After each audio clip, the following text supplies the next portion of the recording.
作奴僕，蒙召於主的，就是主所釋放的人；作自由之人蒙召的，就是基督的奴僕。你們是重價買來的，不要作人的奴僕。為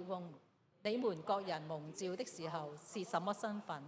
仍要在神面前守住這身份。好，我哋今日歡迎請到 Janice 為我哋講道啦。佢今日嘅講題呢係走出圍牆的中心。將以下嘅時間交俾 Janice。各位沙灘堂嘅弟兄姊妹平安。今日聽講呢有嚟自澳洲嘅短宣隊，亦都係啦祝願各位嘅短宣隊嘅弟兄姊妹平安。喺最近呢，喺泰國咧啱啱上映咗一部電影咧，係好觸動人心嘅電影。咁啊，可能大家有聽過啦。呢個電影咧，其實之前喺香港啊、澳門啊，或者喺國內都上演咗。咁咧，呢個電影咧叫做《給阿媽的情書》。唔知大家有冇睇過？有冇睇過啦？咁咧呢個電影咧，即係睇咗嘅就唔好劇透啦。我都唔想劇透大家咁多。咁但係咧呢部電影咧講嘅就係喺2次世界大戰同埋國共內戰期間，有無數嘅中國沿海嘅打工人，佢哋離開咗家鄉，漂洋過海去到南洋嗰度打工嘅嗰段嘅血淚史。當時咧呢一班嘅先輩們，佢哋嘅諗法咧好單純嘅啫。佢哋因為當時國內政治同埋經濟唔穩定嘅原因，佢哋決定咧去到漂洋過海嚟到南洋打工。佢哋出賣佢哋嘅勞力，為嘅就係要去到寄錢翻去國內，去到供養佢哋屋企嘅妻兒老小。但係咧歷史最奇妙嘅地方咧就喺呢度啦。呢班嘅先輩們當初移居南洋，佢哋當初嘅初衷咧或者只係為咗生存，為咗揾錢嘅啫。但係咧幾十年過去，正正係呢一班打工人嘅血汗，佢哋帶嚟嘅技術，佢哋嘅勤奮，喺歷史上面嘅今日，為成個東南亞唔同嘅國家嘅現代化發展打下咗堅實嘅根基。佢哋嘅無心插柳，佢係成為咗東南亞呢片土地歷史進程嘅偉大嘅貢獻者。今日在座沙灘堂嘅弟兄姊妹，包括你同埋我在內，我哋咧喺泰國都係一班移居者。我哋同我哋當年嘅先輩唔一樣，我哋背後咧有住我哋唔同嘅原因嚟到泰國生活。有人可能係因為事業嘅發展啦，有人可能因為結婚嫁人啦，或者因為子女教育嘅需要啦，有人係為咗轉換更加適合自己嘅生活環境而嚟到泰國去到定居。台下嘅大家，好多人咧都係憑住自己嘅學歷、專業嘅技能同埋人生嘅經驗，好多年嚟努力嘅打拼，以至到咧如今擁有安穩嘅生活。當中咧喺呢度有啲人呢，甚至生活咗幾十年，佢哋嘅仔女已經長大成人，甚至乎咧有啲可能已經做咗祖父母，喺呢度安居樂業。喺我哋當中，我哋呢班弟兄姊妹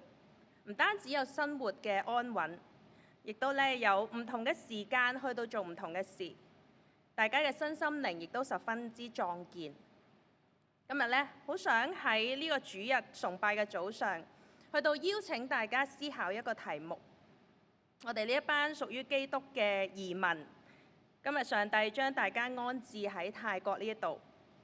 除咗讓大家喺呢度享受由人生上半場累積嘅經驗同埋資源所帶嚟嘅安穩生活之外，神有冇其他心意嘅呢？配合教會呢個月忠心到底嘅月題，我想呢，藉住保羅喺哥林多前書第7章頭先所讀嘅經文，第17至到24節嘅提醒呢，一齊去到同大家做一個信仰反思。尤其係在座當中，今日好多弟兄姊妹喺人生下半場嘅階段，忠心呢個詞語對大家嚟講有啲咩特別嘅意思嘅呢？願我哋今日喺神嘅話語裏面去到得着提醒，我哋一齊祈禱啊！慈愛嘅天父，感謝你賜下今日，感謝你藉主耶穌嘅犧牲，呼召我哋眾人成為你嘅兒女。感謝你賜下你嘅話語，以及一代又一代嘅先賢前輩，作為我哋行事為人嘅準則同埋榜樣。願你喺以下落嚟嘅時間，藉住你話語賜下亮光，願我哋更加有智慧去到過生活，讓我哋經歷更豐盛嘅生命。阿門。喺保羅時代嘅哥林多城係古希臘文化高度同埋多元，並且充滿道德挑戰嘅城市。喺當時嘅哥林多教會裏面，正正面對住好多唔同嘅紛爭。佢哋嘅爭拗嘅內容可能係關於婚姻啦，或者一啲獨身嘅議題啦，甚至乎係關乎割禮或者奴隸同埋自由人等等唔同嘅社會議題，去到時常有啲唔同嘅爭拗。由於教會嘅成員嚟自唔同嘅背景，社會階層嘅差異好大，教會裏面有錢嘅自由人普遍亦都會覺得自己高人一等，而喺教會裏面嘅奴隸呢，佢哋亦都好想擺脫自己嘅身份。信徒喺社會壓力之下，常常會面對唔同嘅信仰挑戰。而今日我哋睇嘅經文係保羅喺呢個背景之下對信徒嘅教導。保羅呼籲哥林多教會嘅信徒應該按照神呼召佢哋時候所身處嘅境遇，去到忠實咁樣為主作見證。喺哥林多前書第7章17至到24節嘅經文裏邊，保羅喺第17節、第20節、第24節連續3次咁樣重複咗同一個命令。呢個命令就係守住你蒙召時嘅身份。當時嘅哥林多係一個高度睇重名聲社會階級，好多人為咗提升地位拼命往上爬嘅城市。世俗嘅文化話俾大家聽，各人必須不斷改變自己嘅階級，擺脫唔同嘅身份標籤，從而達至成功。但係保羅卻係俾當時嘅哥林多信徒一個好震撼嘅提醒，各人要守住各人蒙召時嘅身份。呢句話強調嘅係當下處境裏邊保持知足同埋穩定嘅原則。喺古希臘羅馬世界裏面，一個人嘅地位通常被視為神聖嘅安排，包括佢嘅社會地位啦、佢嘅經濟或者婚姻狀況等等。喺早期教會，好多嘅信徒常常佢哋會擔心，當歸依咗基督教之後，係咪需要徹底改變自己當下嘅處境，先至會完全被上帝接納？保羅喺呢度就係勸誡當時嘅人要保持當下嘅處境，喺當下處境裏邊有一顆知足嘅心，唔好做出不必要嘅改變。並且要去到鼓勵信徒專注於靈性嘅成長，而唔係佢哋外在條件或者世俗嘅成就。呢種嘅勸勉並唔係要鼓勵當時嘅信徒要去到自滿，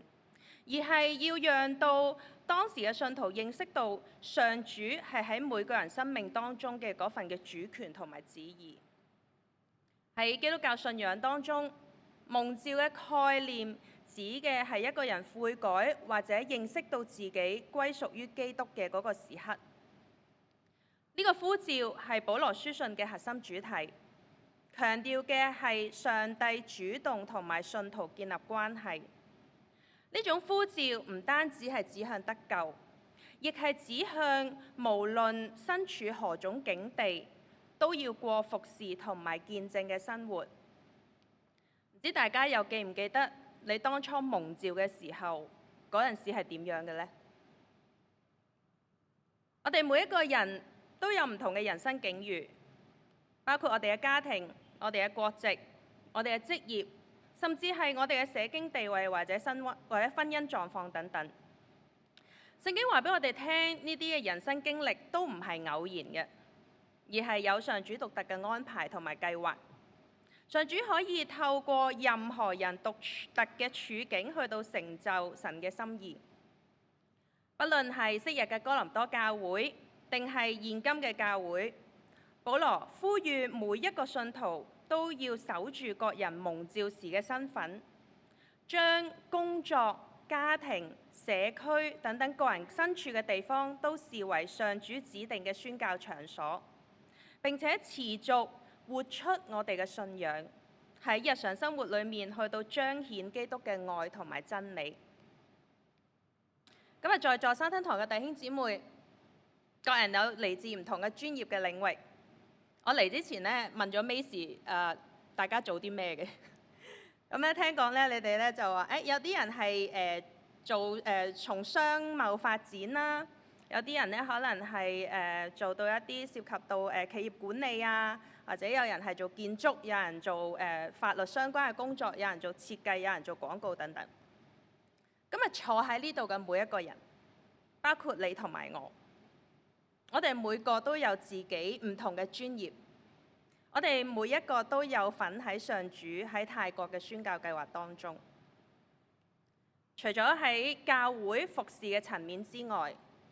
上主要去到徵用你過去幾十年嚟喺職場、喺唔同企業裏面累積嘅管理智慧。你而家處於人生最壯健、最有資源嘅黃金下半場。對主忠心嘅意思並唔係意味住你要將你最擅長嘅專業技能擺低，而係要應對當下嘅時代處境，睇得見你嘅身份、你嘅恩賜、你所擅長嘅事，呢啲都係塑造你獨一無二嘅身份。只要活出呢個身份，將你嘅專業展現出嚟，呢個就係上主俾你嘅個人照明。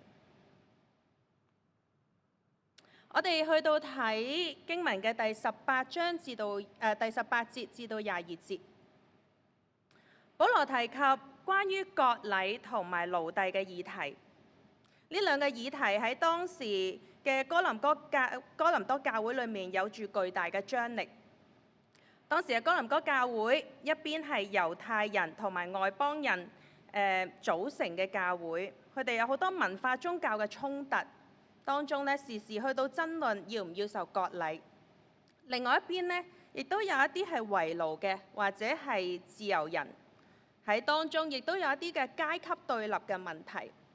呢啲嘅問題都令到教會裡面有好多唔同嘅紛爭。由於早期基督教教會由猶太信徒同埋外邦信徒組成，佢哋各自都帶嚟唔同嘅文化同埋宗教背景。呢啲紛爭其實都係好少不免嘅。保羅喺經文第18至到19章裏邊去到講，有人已受割禮蒙召的，就不要廢割禮；有人未受割禮蒙召呢，就不要受割禮。受割禮算不得什麼，不受割禮也算不得什麼，只要守神的誡命就是了。割禮係上帝同埋亞伯拉罕立約嘅標誌，一直深根於猶太人嘅身份當中。對猶太基督徒嚟講，割禮係佢哋嘅傳統同埋宗教信仰嘅身體標誌。由於割禮嘅施行會喺男性身體造成不能逆轉嘅記號，因此我哋睇返歷史上邊呢，喺希羅時代會有一啲猶太人。佢哋受咗割禮，但係佢哋同樣都會試圖隱藏自己嘅割禮記號，以便佢哋去到融入當時嘅外邦社會。因此，保羅喺呢度去到強調，信主嘅猶太基督徒唔應該為咗取悅社會大眾而去到廢除割禮。同樣，對於未受割禮而蒙召嘅外邦信徒，佢哋亦唔應該受壓於文化或者宗教期望，為咗獲得教會裡面猶太群體嘅認可而去到接受割禮。保羅強調，一個人蒙召信主嘅時候嘅身體狀況並唔係最重要嘅，因為基督信仰超越咗文化同埋宗教嘅標記。信徒被呼召活喺福音嘅自由裡面，唔應該受外在嘅儀式去到束縛，反而遵守上帝嘅誡命先至係最重要嘅事。呢度咧同耶穌喺約翰福音14章15節嘅教導咧，亦都係相呼應嘅。耶穌佢曾經話：你哋若愛我，就必遵守我嘅命令。信徒應該活出反映上帝旨意嘅生命，而唔係僵化咁樣去到遵守律法儀式。之後呢，保羅喺21、22節裏面去到講述教會裏面奴僕同埋自由人階級對立嘅議題。喺當時嘅社會，奴隸制係好普遍嘅。奴隸佢冇佢嘅自主權啦，佢被視為係主人嘅財產。當時好多嘅奴隸，佢哋一出世已經係奴隸嚟，或者有啲人係因為戰爭嘅緣故打仗輸咗被俘虜而成為奴隸，甚至乎有一啲人因為債務問題將自己販賣成為奴隸。保羅向蒙召歸主時候係奴隸嘅信徒講：你係作奴隸蒙召的嗎？不要因此憂慮。若能以自由，就求自由更好。因為作奴僕蒙召於主的，就是主所釋放的人；作自由之人蒙召的，就是基督的奴僕。呢度凸顯咗福音嘅包容性，福音超越咗社會同埋經濟嘅界限。保羅勸勉信徒唔好過度在意佢哋世俗嘅身份，強調佢哋喺基督裏面嘅屬靈身份更加重要。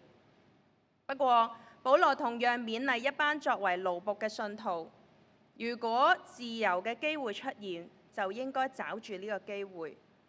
咁樣表明，雖然屬靈嘅境況好重要，但係信徒追求改善自身嘅處境，同樣亦都係可取嘅一件事。喺呢度，保羅向所有人宣告，在外在標籤同埋階級面前，受唔受割禮，係奴隸定係自由人，喺基督救恩裏面都算不得什麼，因為冇任何世俗嘅阻礙能夠將我哋與主耶穌基督嘅愛隔絕。每一個人嘅身份唔係植根於佢哋嘅社會地位有嘅高定係低，而係植根於主耶穌基督裏面。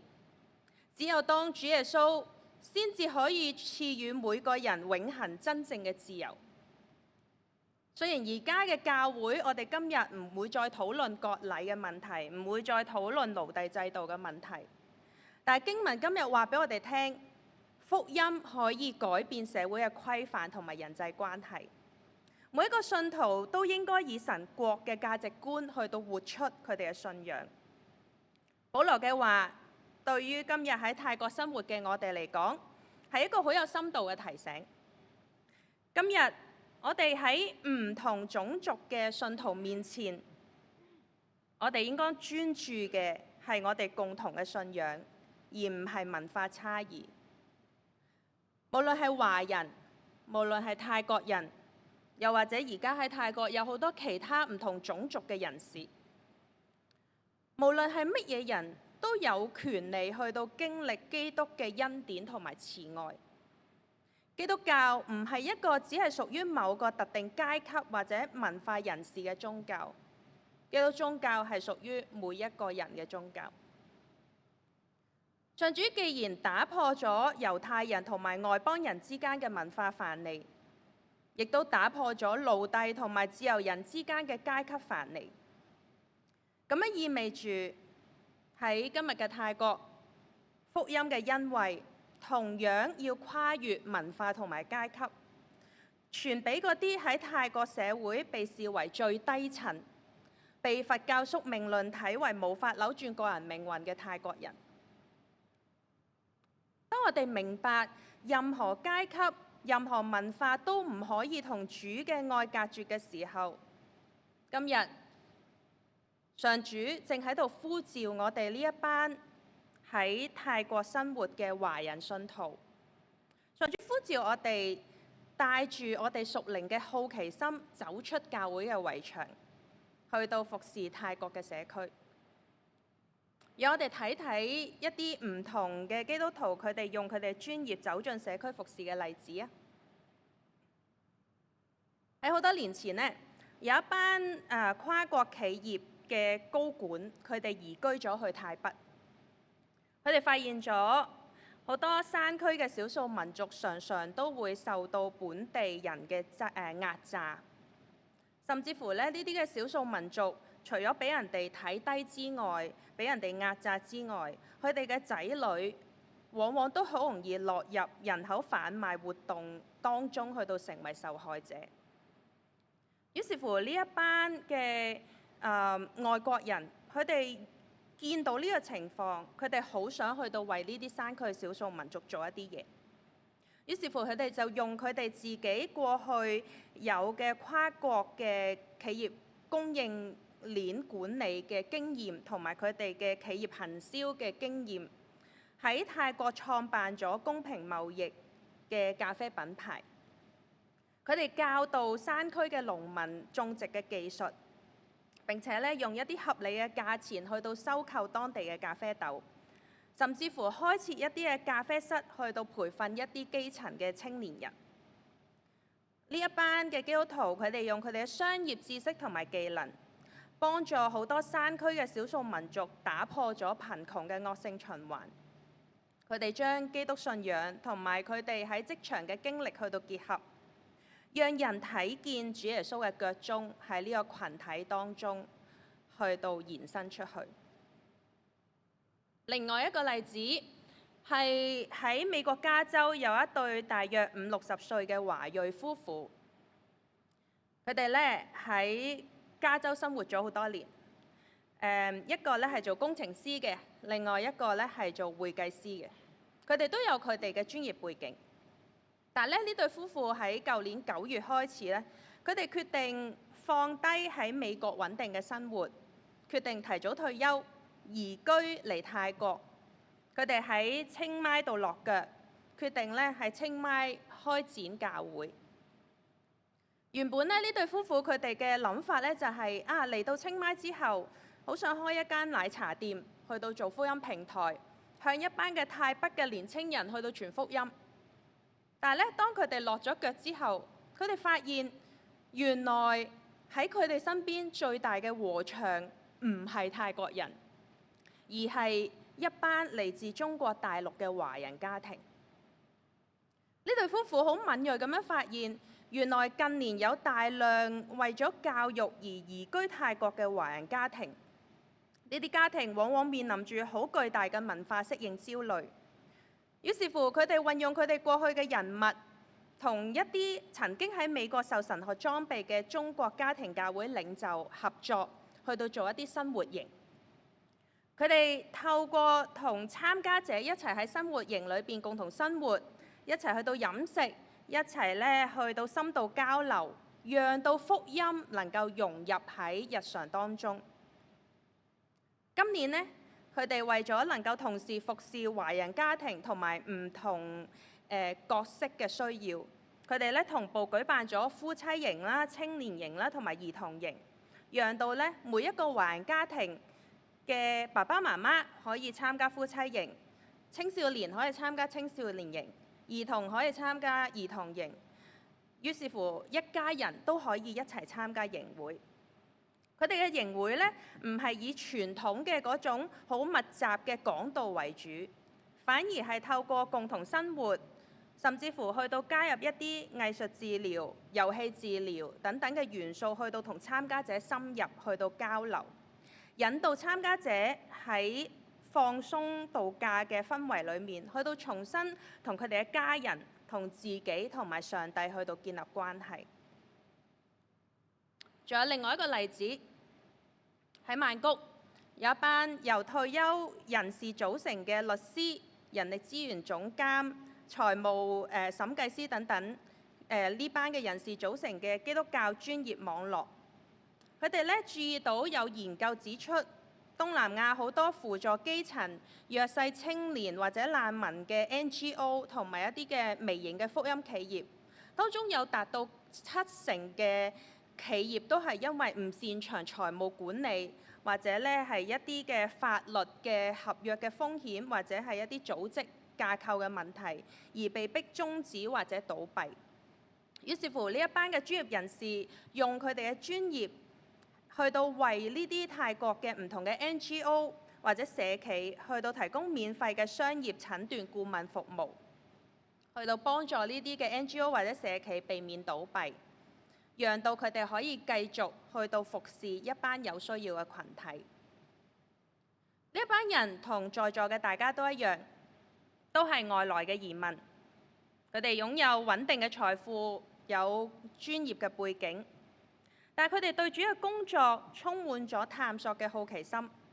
佢哋唔甘心淨係困喺教會四埲牆裏邊，佢哋好想運用佢哋嘅專業、佢哋嘅能力、佢哋嘅恩賜，成為跨界嘅服侍者，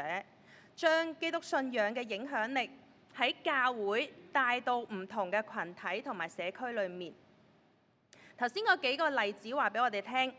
宣教同埋社區服侍唔需要大家要去到諗要學啲咩新技能，去到做啲咩石破天驚嘅事，淨係需要你帶住基督嘅愛同埋原本就有嘅恩賜同埋能力，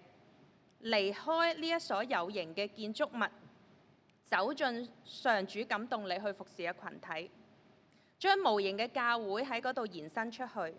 讓服侍對象透過你嘅服侍去到認識耶穌基督。我哋繼續睇經文，保羅喺第23節講咗一句好重要嘅説話。保羅話：你哋係重價買嚟嘅，不要作人嘅奴僕。喺原文當中，奴僕其實係指一個完全喪失自我所有權、絕對順服主人嘅人。保羅提醒我哋嘅生命係耶穌用寶血重價買嚟嘅。我哋唔再屬於世俗，我哋唔需要按照世俗嘅期望去生活。我哋亦都唔需要屈服於人類嘅權威或者制度而活。我哋係要按住主俾我哋嘅呼召同埋主嘅心意而活，喺我哋嘅日常嘅言行舉止去到彰顯上主嘅慈愛、恩典同埋真理。保羅指出，我哋每一個喺主裏面嘅人，其實都係基督嘅奴僕。呢樣嘢意味住你嘅專業背景、你嘅恩賜才幹、你嘅人生經驗、你名下嘅資產，甚至乎你剩低幾十年嘅人生，一切嘅擁有權都唔屬於你，而係屬於嗰個重價買贖你嘅主。一個合格嘅奴僕，最核心嘅特質係主人引領佢去到邊度，佢就去到邊度。主人要佢做啲乜嘢，佢就做啲乜嘢。弟兄姊妹，我哋在座當中有好多人嚟自香港或者唔同嘅地區，上帝將你哋帶到嚟泰國，呢件事本身就係一件好不可思議嘅事。頭先講上帝有佢嘅心意，喺呢度但凡喺泰國生活過幾年以上嘅弟兄姊妹，都會發現泰國呢度有非常獨特嘅文化背景同埋特質。第一，泰國係一個好重視階級觀念嘅社會，上流人士同埋基層嘅人士有嚴格嘅劃分，而且好多時候社會上面對於貧窮同埋弱勢群體會有好多負面嘅標籤。呢種嘅階級觀念喺泰國讓到好多嘅弱勢階層嘅人士時時會受到排擠同埋歧視，甚至乎會受到好多不公平嘅待遇。第二樣嘢係喺泰國根深蒂固嘅佛教觀念之下，好多底層嘅泰國人當面對貧窮困境嘅時候，佢哋抱住嘅心態係安於現狀嘅諗法，因為佢哋認為上一世、今一世嘅貧窮好有機會係因為上一世佢哋所犯罪罪業所帶嚟嘅結果，呢個係因果報應。於是乎，佢哋即使面對貧窮，佢哋被差別對待嘅事等等，佢哋都只能夠默默咁樣去到接受。第三樣嘢係頭先講到佛教嘅世界觀對泰國人好大嘅影響，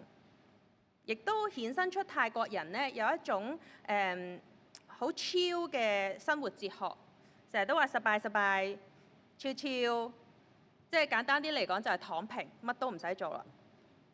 呢一種嘅生活哲學，同時亦都讓到好多泰國嘅基層嘅泰國人，佢哋缺乏咗自律能力同埋上進嘅思維。當面對資本剝削或者經濟結構轉變嘅時候，呢一班人，佢哋往往缺乏議價能力去到幫助自己改善生計，佢哋難以打破自己世代不斷面對貧窮嘅遭遇。在座當中有好多人昔日喺職場裏邊打拼咗好多年，累積咗好多寶貴嘅經驗同埋生存技能，而且在座當中有嘅係華人嘅文化，呢啲嘅文化幫助我哋可以有唔同嘅眼光、唔同嘅思維去到面對唔同嘅處境。呢啲都係大家能夠有效服侍本地社區嘅資本。當我哋唔被世俗同埋常規所束縛，我哋繼續保持好奇心，去到將我哋嘅人生閲歷同埋建設性思維注入泰國基層群體嘅服侍嘅時候，教會嘅服侍模式同埋形態就會變得唔一樣。弟兄姊妹可以唔再需要淨係喺主日學裏面高談闊論，而係走入社區唔同嘅群體裏面，去到施展個人嘅才幹，去到同唔同嘅基層嘅人士同行。當中有金融會計專業嘅弟兄姊妹，可以藉住你哋嘅專業去到教導本地嘅弱勢青年，點樣去到記帳，去到理財，去到打破佢哋財務混亂嘅困局。當中有做管理經驗嘅弟兄姊妹，可以提供顧問服務，幫助好多唔同嘅企業或者一啲小商店，讓到佢哋能夠建立更加有條理、更加具可持續性發展嘅營運模式。弟兄姊妹，透過結合個人才幹，去到回應社區需要嘅服侍，所帶俾泰國人嘅唔單止係服侍咁簡單。呢一樣嘢比起單次性嘅金錢或者物質施捨更加緊要，因為你哋所做嘅係幫助當地人轉化緊佢哋嘅世界觀，幫助佢哋去到提升改善生計嘅能力。呢一種幫助叫做生命賦權 （empowerment）。當你哋去到幫助呢啲嘅人嘅時候，就會打破泰國底層認為我只係安於現狀嘅世界觀。當你去幫助佢哋嘅時候，你可以幫助佢哋打破佢哋嘅無力感。當呢啲泰國弟兄姊妹受到幫助，佢哋會親眼睇見自己嘅生活，佢哋嘅生計被扭轉。佢哋會發現，原來呢一班華人背後嘅上帝，同佢哋喺寺廟裏面供奉嘅偶像係唔一樣嘅。呢個上帝係一個喺歷史當中掌權、賜人尊嚴同埋希望、又真又活嘅神。更加美麗嘅係，當呢啲泰國基層人士嘅生命被轉化，佢哋嘅生計被改善之後，佢哋會用佢哋嘅經驗去到將呢個信仰去到傳承俾佢哋嘅泰國同胞。最後，請我哋去到睇第24節啊。保羅話：弟兄們，你哋各人蒙召嘅時候係什麼身份，仍要喺神面前守住這身份。保羅話：仍要喺神面前守住這身份。呢句説話嘅精髓係 remain with God， 同上帝同在。無論上帝俾你嘅專業係啲乜嘢，你都要帶住佢。無論上帝俾你嘅經驗係啲乜嘢，你都要帶住佢，同上主一齊走進泰國嘅社區。泰國係一個好特別嘅地方，泰國嘅基督徒唔到1%。在座呢一班參加廣東話崇拜嘅弟兄姊妹，喺泰國人眼中，你哋係一班社會上面嘅上流人士。如果今日在座嘅大家願意喺大家人生下半場最壯健嘅階段，帶住基督給予每一個人嘅獨特召命，勇敢地走出去服侍唔同有需要嘅人嘅時候，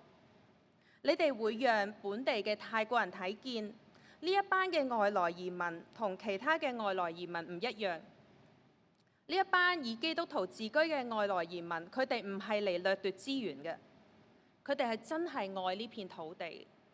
佢哋係真係愛呢片土地嘅人。你之所以同其他外來移民唔一樣，係因為你哋背後有一個用重價買贖各人嘅耶穌基督。你嘅生命帶住基督嘅香氣同埋光芒。弟兄姊妹，教會呢個月嘅月題係忠心到底。忠心到底唔係淨係指大家喺教會裏面四面牆裏邊參加宗教活動咁簡單，又或者唔係積極推動教會增長咁簡單。忠心到底可以係突破傳統嘅限制，用盡唔同嘅創意方式，將基督信仰藉住呢度嘅每一個人帶出去。大家帶住主俾你嘅人生嘅歷練、唔同嘅專業、唔同嘅資源或者係財富，勇敢咁樣走出去，喺泰國唔同嘅社區、唔同嘅群體裏面，去到為主做唔同嘅事。最後咧，好想藉住兩個禱告方向，去到幫助大家消化同埋思考今日嘅信息。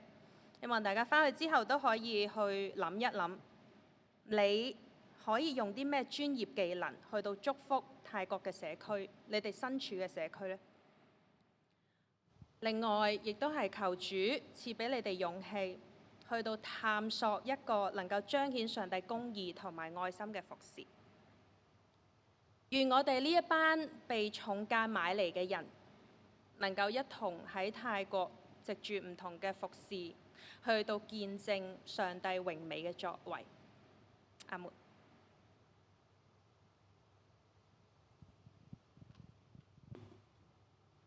多謝 Janice 嘅